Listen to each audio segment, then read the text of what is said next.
Jangan kamu pandang hina, mungkin saja itu orang kalau berdoa, doanya lebih dimakbulkan berbandingkan kamu.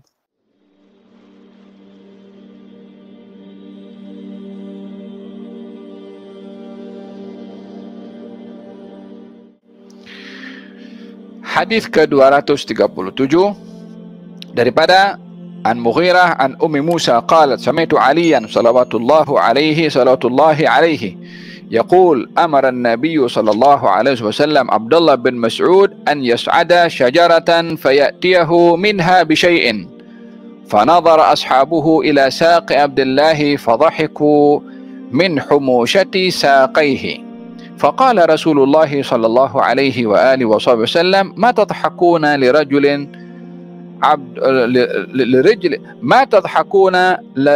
عبد الله أثقل في الميزان min Uhudin. Qala satu hari baginda Rasulullah sallallahu alaihi wasallam, ini hadis diriwayatkan oleh Sayyidina Ali bin Abi Thalib radhiyallahu anhu wa salawatullahi alaihi. Katanya Nabi memerintahkan Abdullah bin Mas'ud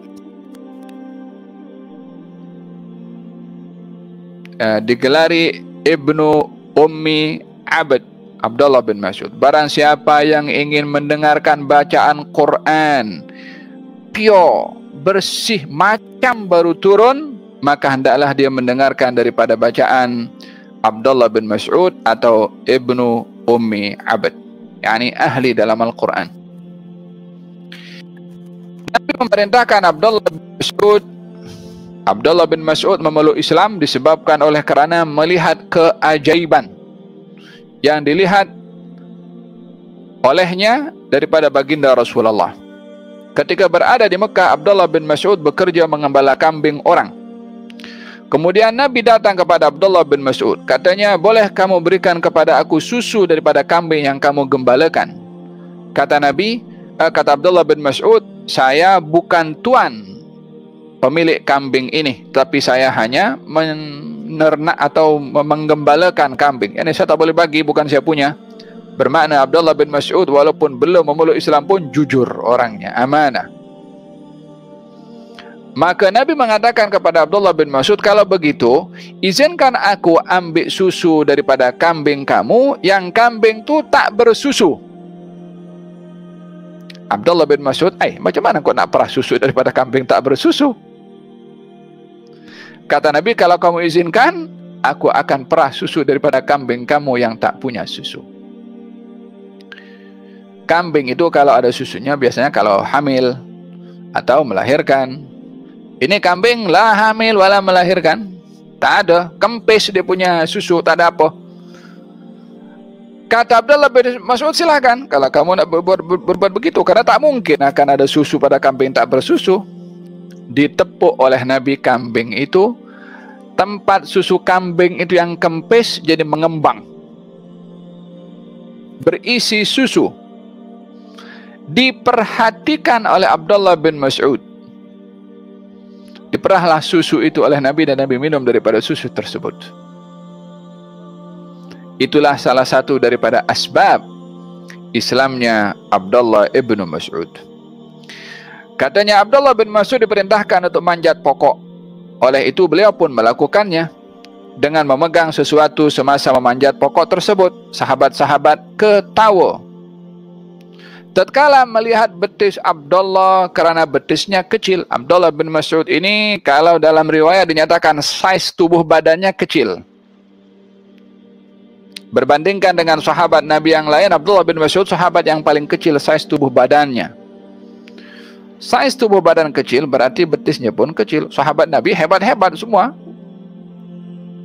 Abdullah bin Mas'ud masa panjat pokok, kainnya itu terkena angin, nampak betisnya kecil sangat. Maka sahabat pun ketawa.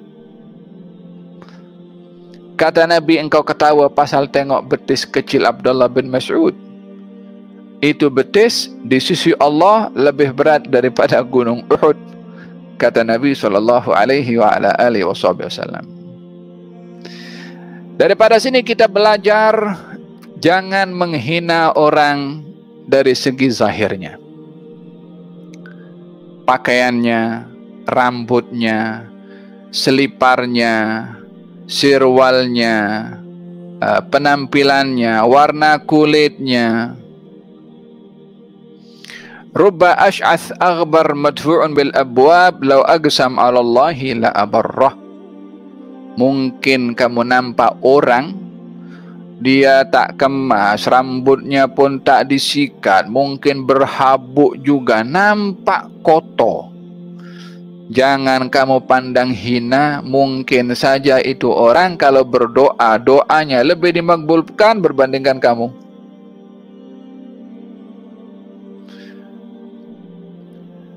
Hadza adab pada Allah dengan tidak melihat rendah pada makhluknya Allah.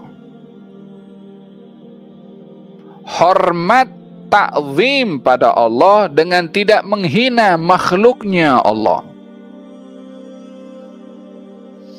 Oleh sebab yang demikian ditegur oleh Nabi SAW, orang yang kamu tengok betisnya kecil dan kamu ketawa, itu adalah lebih besar di sisi Allah, lebih berat di sisi Allah berbandingkan kepada Gunung Uhud, yakni kedudukan Abdullah ibn Mas'ud tidak boleh dilihat daripada saiznya yang kecil, betisnya yang kecil, namun kedudukan ma'rifahnya pada Allah, kedudukan makamnya di sisi Allah adalah amat besar, sehingga besarnya kedudukan Abdullah bin Mas'ud di sisi Allah Subhanahu wa ta'ala dan beratnya kedudukan Abdullah bin Mas'ud di sisi Allah lebih berat daripada Gunung Uhud. Tengok Gunung Uhud bagaimana besarnya? Ianya adalah satu simbolik bagaimana kedudukan Abdullah bin Mas'ud di sisi Allah Subhanahu wa ta'ala.